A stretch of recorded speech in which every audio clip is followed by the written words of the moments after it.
It's a rainy day here in the southern mountains of Appalachia, kind of dreary, but a really exciting day. I've been waiting for pretty much a year to do what I'm going to do today, which is to make another run of Justin Metcalf's Dill Pickles. Now, I will link to Justin's video in the description below, and you should go watch it because he goes into great detail about the cucumbers and how you should clean them and that kind of stuff that I'm not going to talk about today. So, and he is where the original recipe come from, so you're going to have to go see all the details he shares about it. It's a recipe that he learned from his mother. Now, when Matt and I was first married and I first started canning, of course, who doesn't love a dill pickle? We all love dill pickles. Well, I'm sure there's someone that doesn't, but for me and my family, we all love them. But we love the kind of dill pickles that comes, off the grocery store shelf that's really crunchy. You bite into it and it really crunches and just has great flavor too.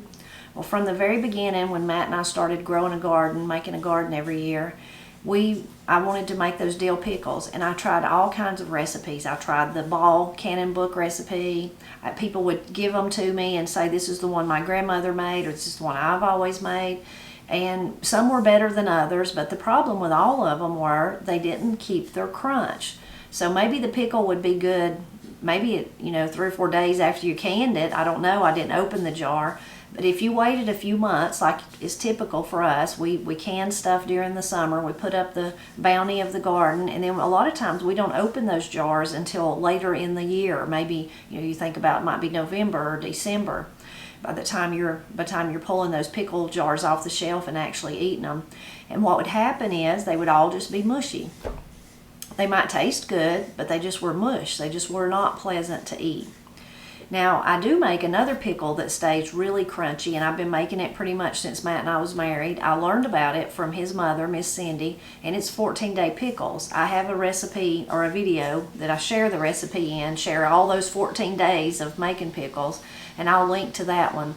But it's a sweet pickle, sweet cinnamon-like pickle, and it involves a lot of sugar, and that sugar, boiling it and putting it back over the mixture, back over the cucumbers that are sliced, they're not whole. Doing that several days gives them a real crunch, and they keep their crunch, but totally different taste than the dill pickle.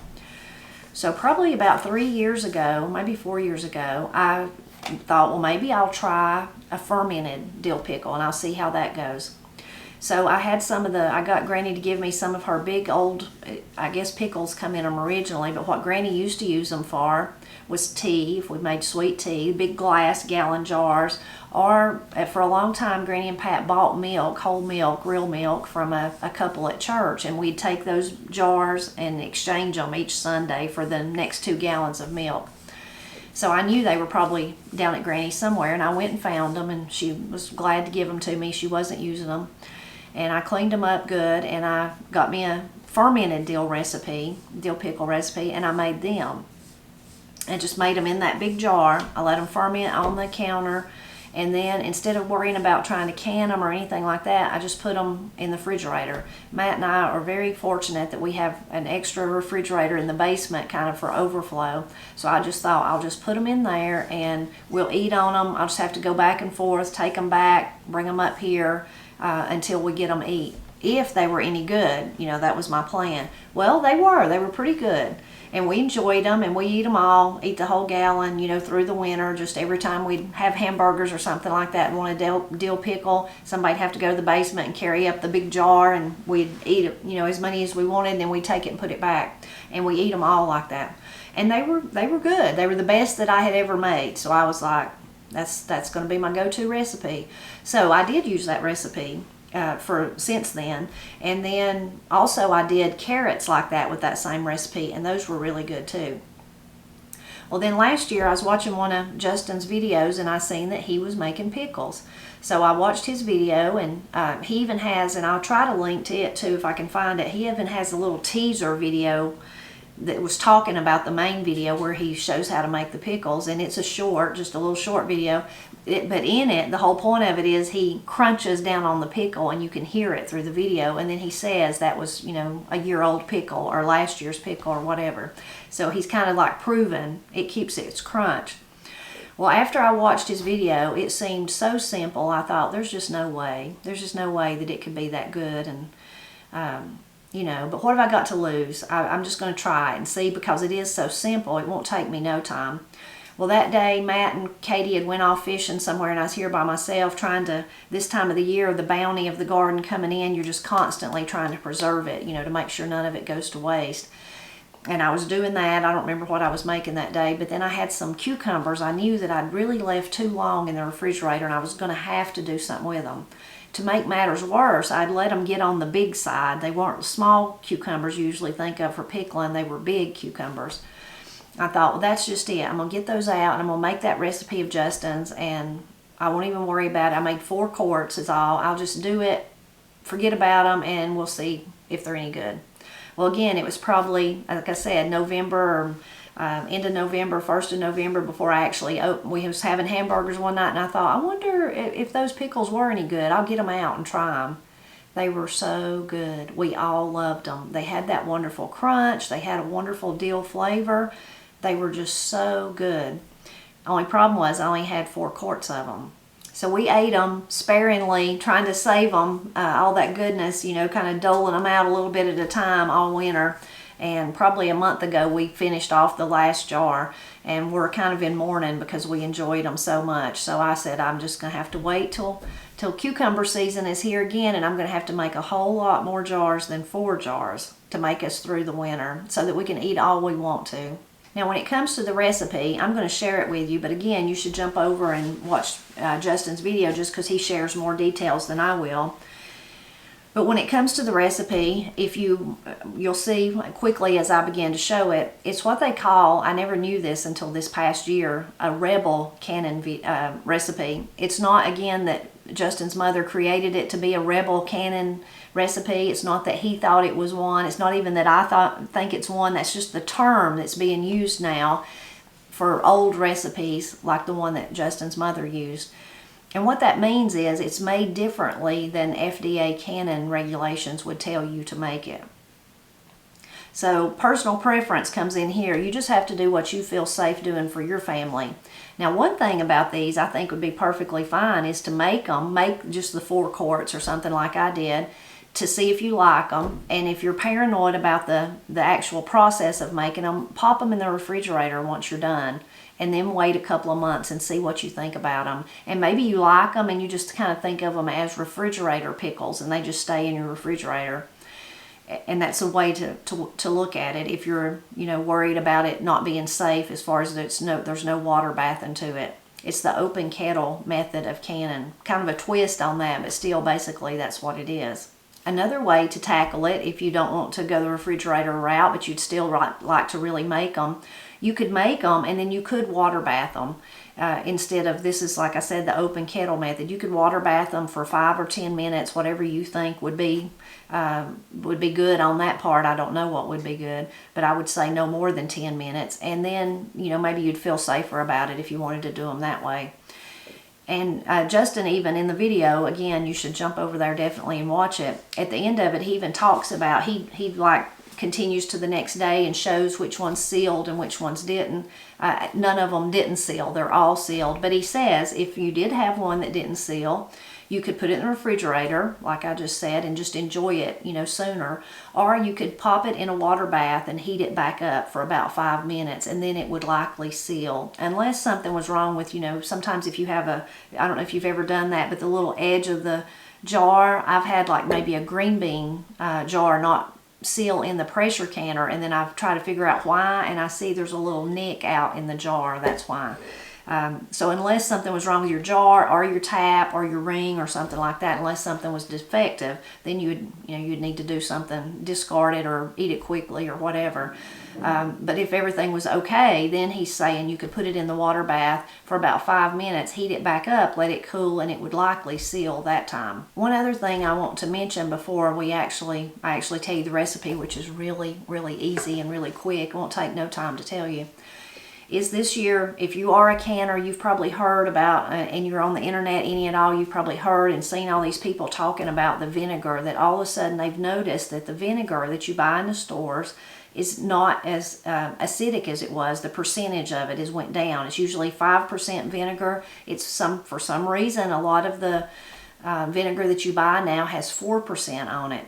So there's this big debate about, is that safe for pickling, because most of the time it's recommended to use the 5%. So I just want to warn you about that. You'd have to do your own research and decide what you think is best, and maybe just make sure when you go to the store that you see somewhere that it does say 5%. I'm lucky I've not had to buy any this year, but I kind of keep a stockpile of things like that. So I'm lucky that I have several gallon containers worth of vinegar in my basement. And just to be curious, I did go check them when I started seeing that, and all of mine say 5%. But again, I've not bought any this year. And I don't know all of the scientific theory behind that about the acidity level and what it needs to be safe, and I'm not a scientist and I don't know about that. I'm more like Justin. I'm doing things the way that my grandmother and my mother and Matt's mother showed me how to do.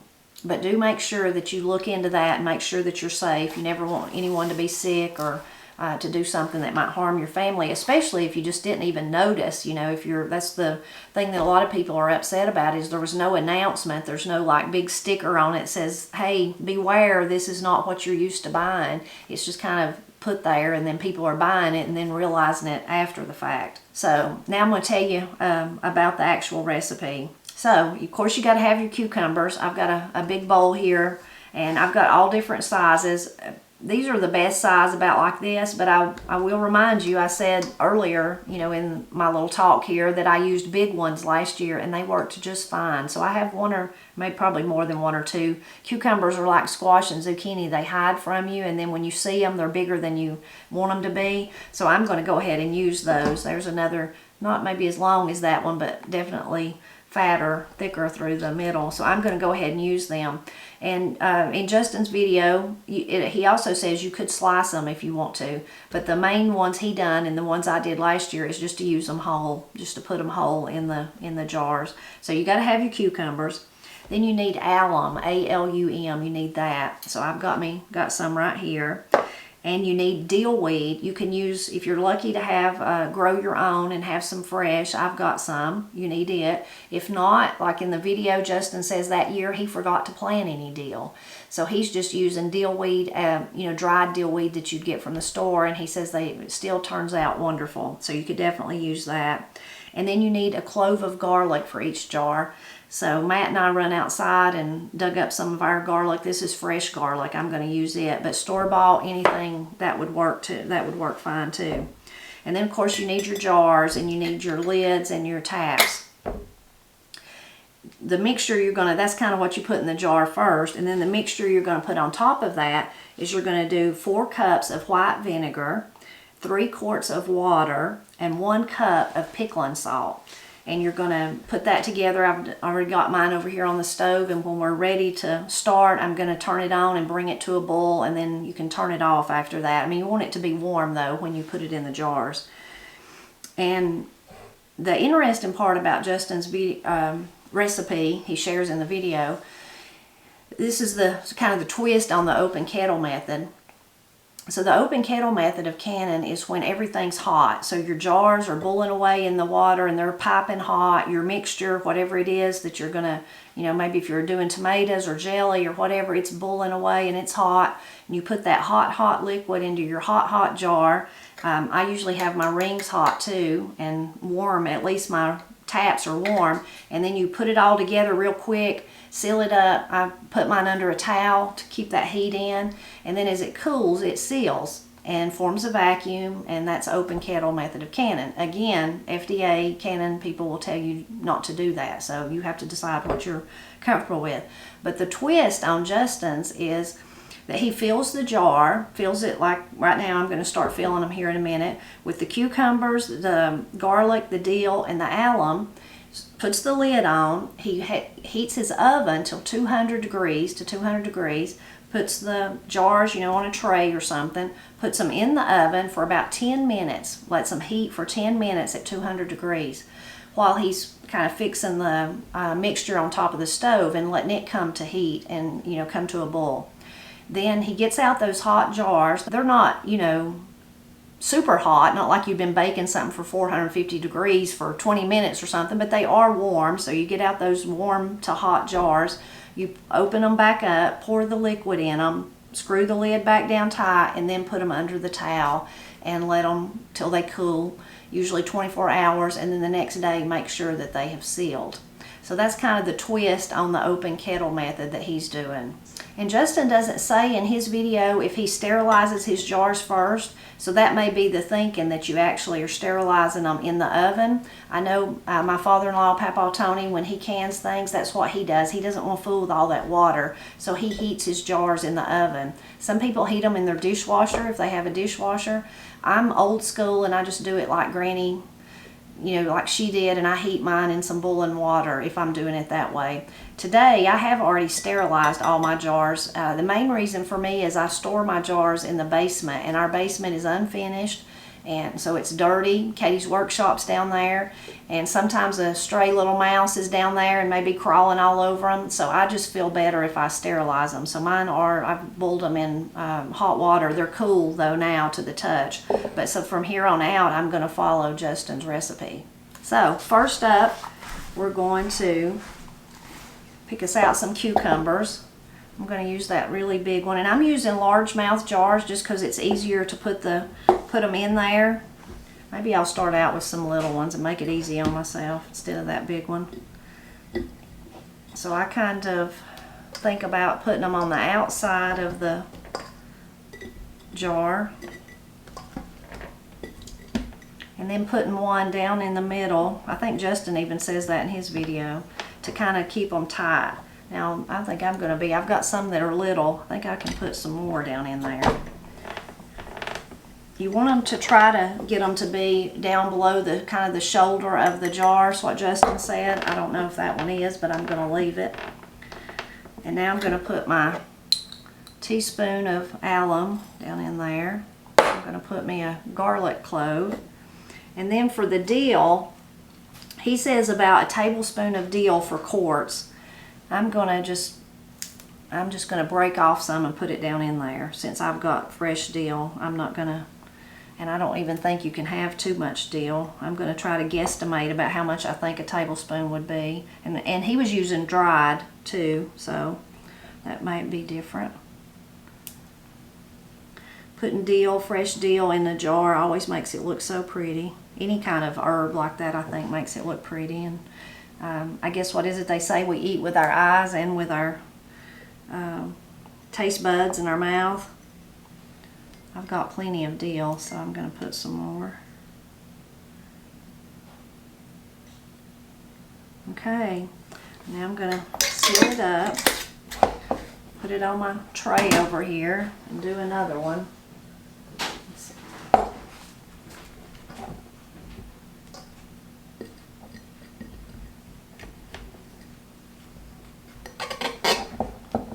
Look for some little ones to go in this one.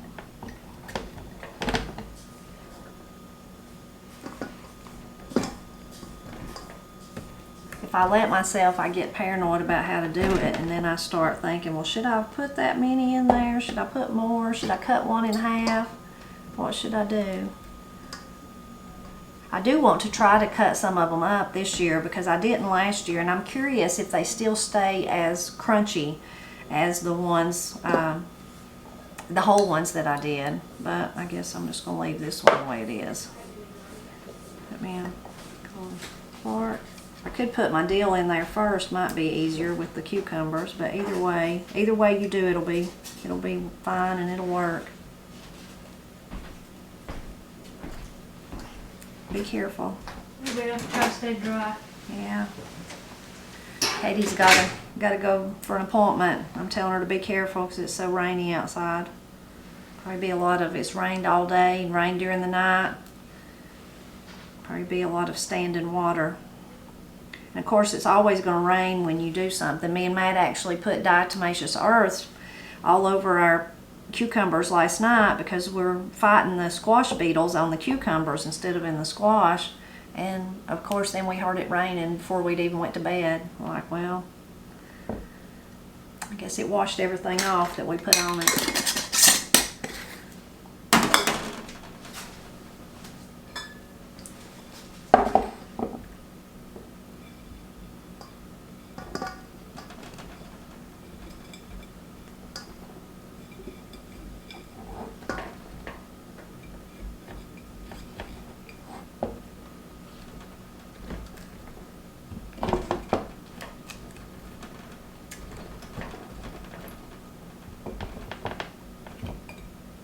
That's when you need a little, one of those little curved ones. Right there is one.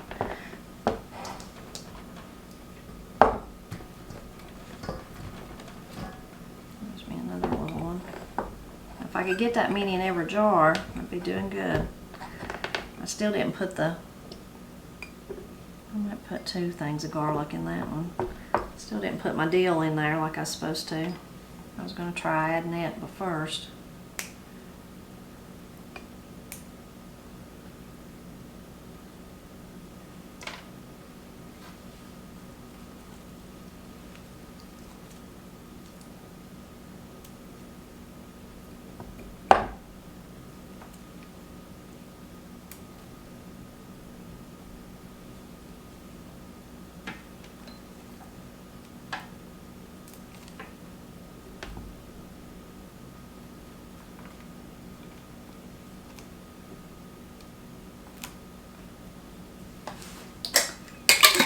Okay, I'm going to finish these up and pop them in the oven, and then I'll show you the next step.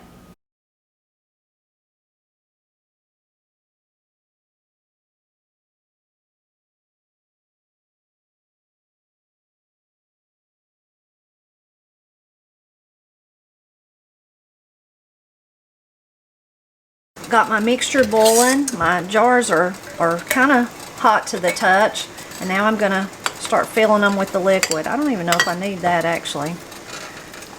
Let's see. Maybe I can do it carefully without spilling it.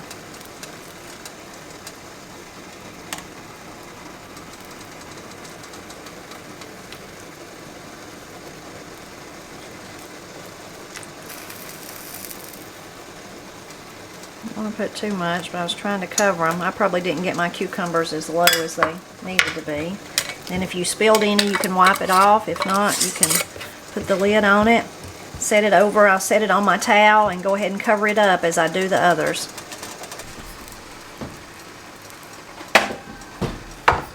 Just out of curiosity, I did take some of those bigger cucumbers that I had. I sliced one up and then I cut some of them into spears, long spears, just to see how those do. It'll be interesting to see if they stay as crunchy as the whole ones.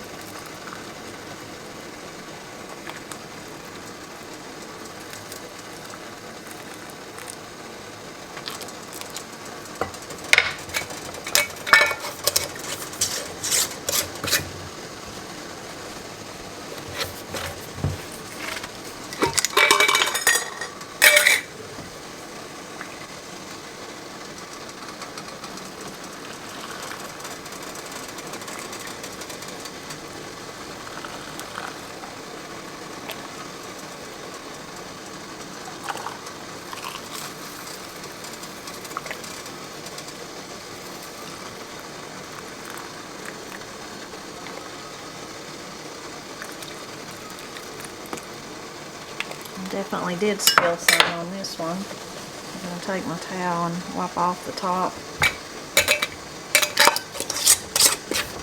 In this one I mixed the whole cucumbers, and then I had just stuck 1 or 2 of the ones I'd cut down in there.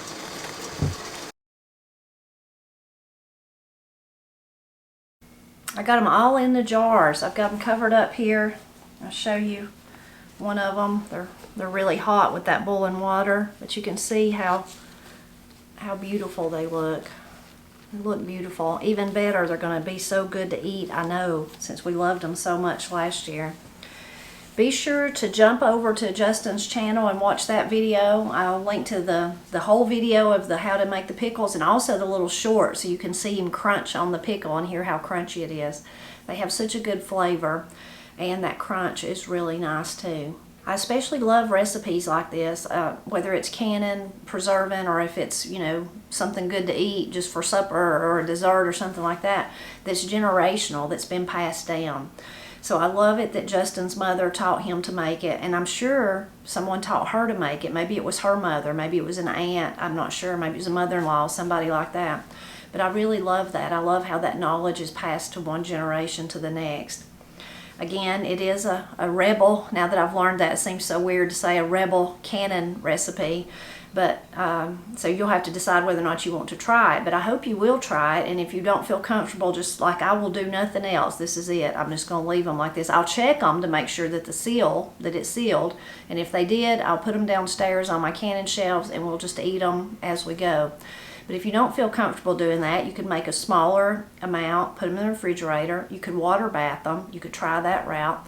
So lots of different options, but I really love how those generational recipes, and I love that's really, Justin is from Appalachia like I am. He's from Western North Carolina. I really love that.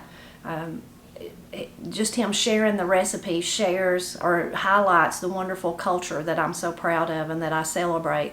That generational ties, that he was really close to his parents, and that they taught him so much about canning, about life, about growing a garden. He makes a big garden every year. His is much bigger than ours. So they pass that knowledge on to him, and he's passing it on to his girls. He has 2 beautiful girls. So I really love that.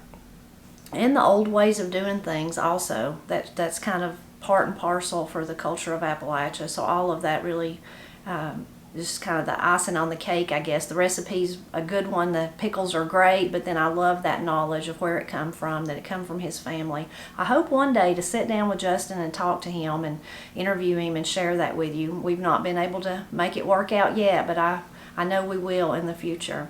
If you try the recipe, please let me know what you think about it. As always, I hope you'll drop back by often to help me celebrate Appalachia.